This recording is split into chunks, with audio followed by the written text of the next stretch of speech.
Rhonda Matthews is a food safety nutrition expert with Clemson Extension, and they have you based in Greenwood, but running all over the place because y'all are having to teach classes to people in restaurants on food Correct. safety.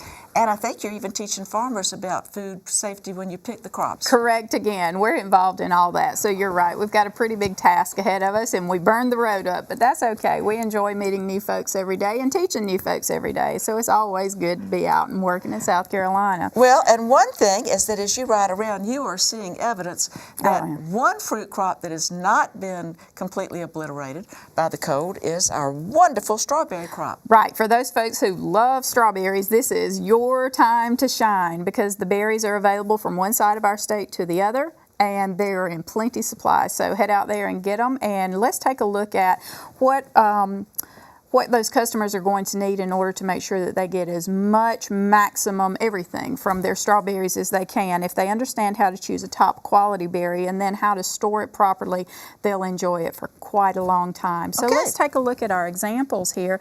Right here we've got a top-notch berry, bright, shiny, uniformly red from tip to top, and a fresh, leafy green end cap. That tells us that this is a peak of ripeness, delicious strawberry. If we look at some of our other ones, we can see that with these three, they're a little past prime right now. Yeah, they're starting to look a little leathery on the outside, a little too dark. Yep, so these are just a little bit past super delicious. And then if we look at the other ones, with this particular variety, these are still a little bit green. Now, not every single strawberry turns uniformly red from tip to top, but with this variety, it certainly does. And we bought these here at Cottle Farms. A sweet child, 9 years old, helping Grandma. Her name was Chloe. Aww. She helped me get these berries, so she's a future farmer, I'm sure.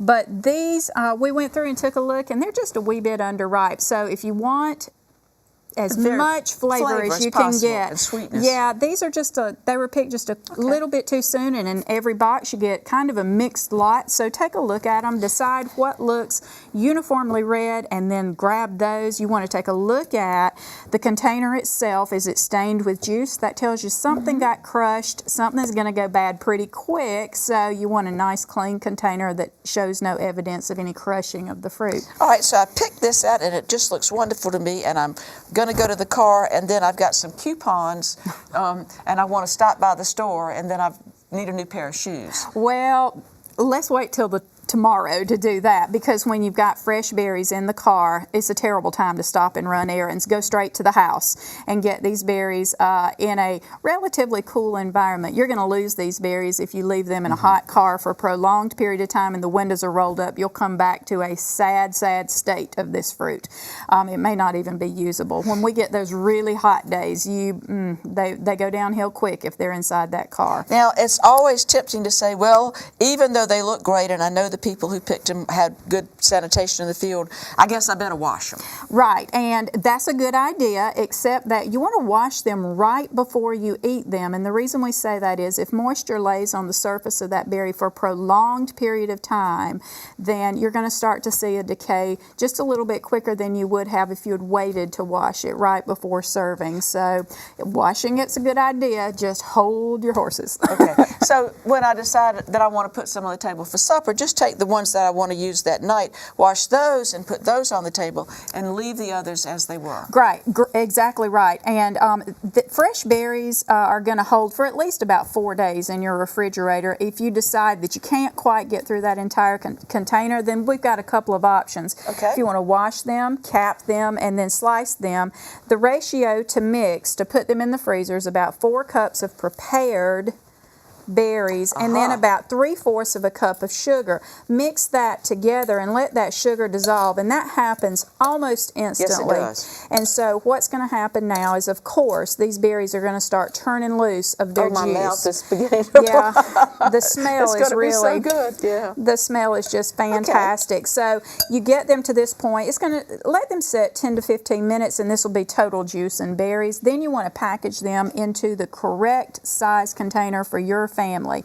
So small Two people, freezer-proof container, or if you want to put them in a zip-top bag, if you've got a larger family, not a problem. The other option that we have for those who want to steer away from, quite so much sugar is wash them and cap them, and then lay them out in a single layer on a baking sheet. And then once we have this full, slide that whole thing into the almost said fridge, into the freezer. Let these freeze solid, and then once they're solid... But you would have capped them. You would have taken the little cap off. Absolutely, absolutely. Once they're frozen solid, off the pan and into a zip-top bag, and they're good. Just label them, and they will hold in the freezer for many months. And then I can pull them if I want to make smoothies, or if I want to mix them in with my oatmeal in the morning, or just any way I want to use them. Cobbler smoothies, desserts, over pound cake.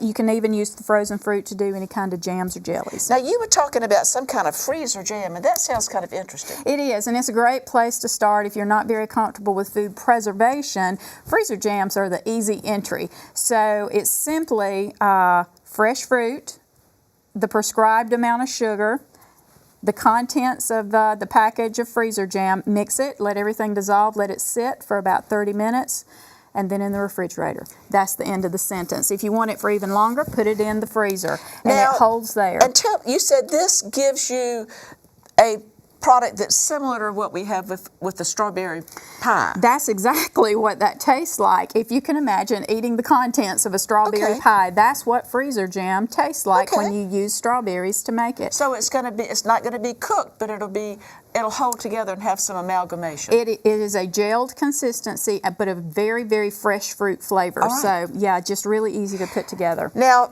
some people just love to make homemade biscuits. Tony makes wonderful biscuits, and when he does, he puts his fingers on them like that. 2 fingers, I think, because that's what his mama did.